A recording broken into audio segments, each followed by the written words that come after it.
Go. Okay, so now we're talking about the series method, and it was originated by Francois Gouin, who developed this out of his unsuccessful attempt at using the classical method to learn German. So after that attempt, he developed this method, and basically, this is based on the fact that language is expression, and it's a means of communicating what you want to say, what you want to express and communicate to somebody. Language learning is primarily a matter of transforming perceptions into conceptions. So using a series of sentences and making connections between the sentences. They can be, for example, I walk toward the door, I draw near the door, I draw nearer to the door. So, sentences that are very similar but have a slight difference between them. Teaches learners directly without translation and conceptually without grammar rules or explanations. That's why we have these X's here. So no translation, no grammar, and no explanations of grammar at all.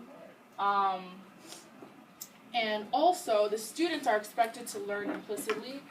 They're responsible for creating their own understandings, and they should find patterns in the language. So the teacher never really explains that directly. They have to kind of implicitly understand that.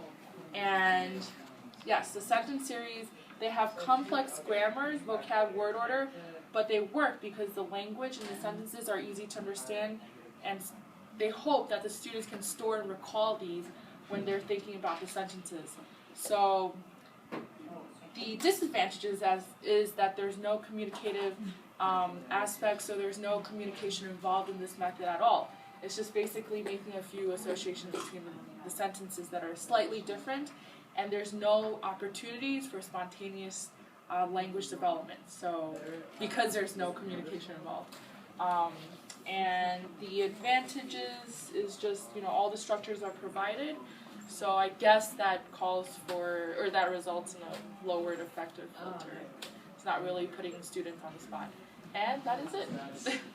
Yay. Yay.